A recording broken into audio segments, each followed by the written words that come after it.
Hi, my name is Eric Dummer. I'm a student at Viterbo University in the COM 150 class. Today I'm going to be talking to you about recycling plastic bottles. Should we do it and why? So what could you do with 17 million barrels of oil? Well, if you sold it at today's price of $107 a barrel, that's roughly 1.8 billion US dollars. It's the same price that Romney and Obama used on the last presidential campaign. It's also the same amount that was spent on the Atlantis Hotel in Dubai.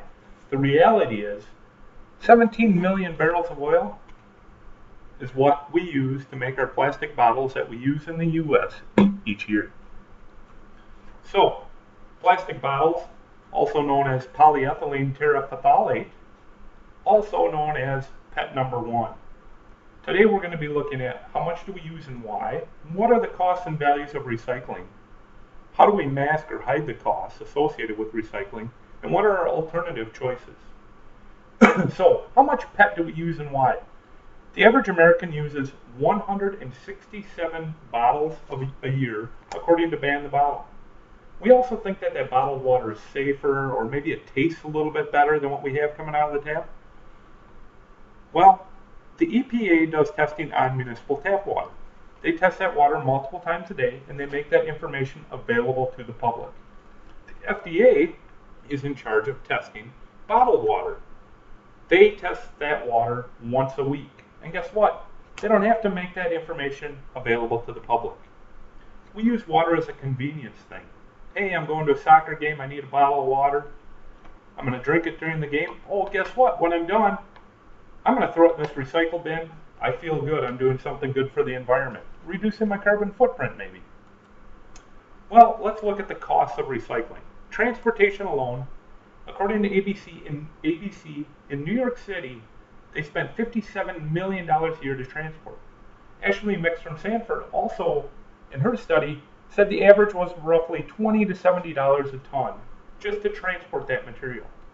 So what causes that price difference? Well, you have population.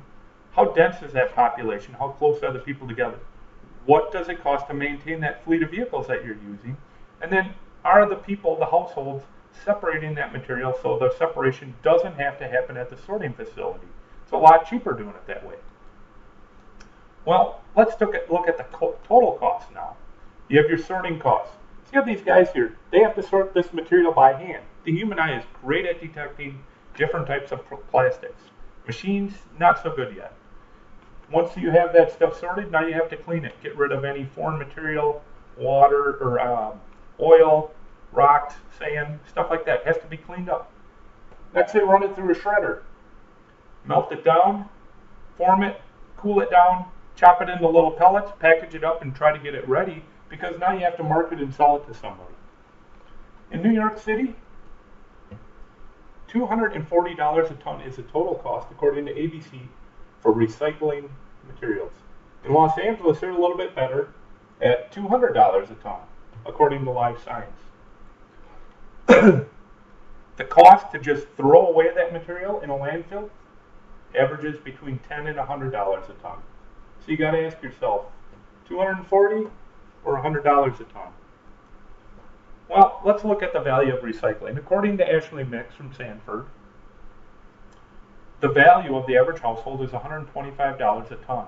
And that's roughly 25% of the waste that the average household has. You also need to look at the virgin price versus recycled price.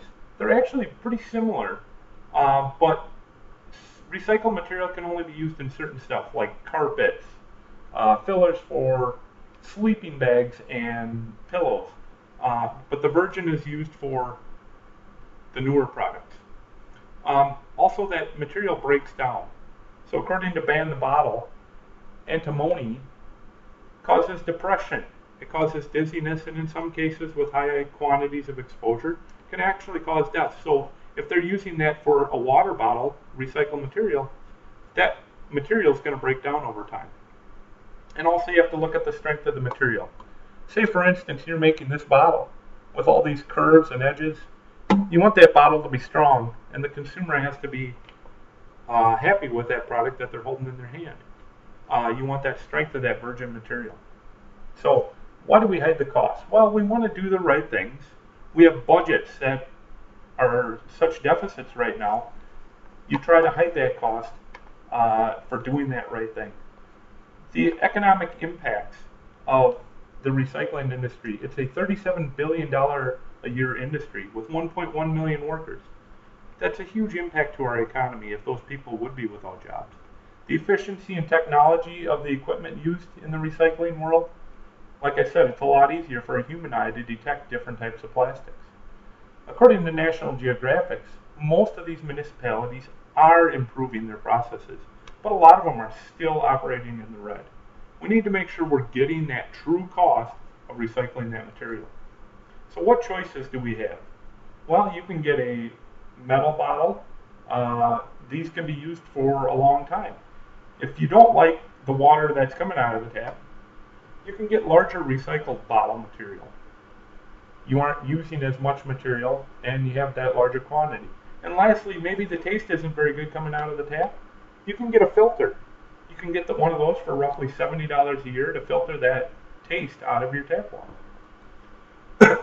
So, coming to a close here, remember that 167 bottles that we use every year? Only 38 of those 167 get recycled each year. So, are you a bad person because you don't recycle? Well, the reality is, if you're trying to do something good for the environment, look at the costs, alternate solutions, before you go and just blindly purchase that bottle of water and throw it in the recycle bin. Thanks.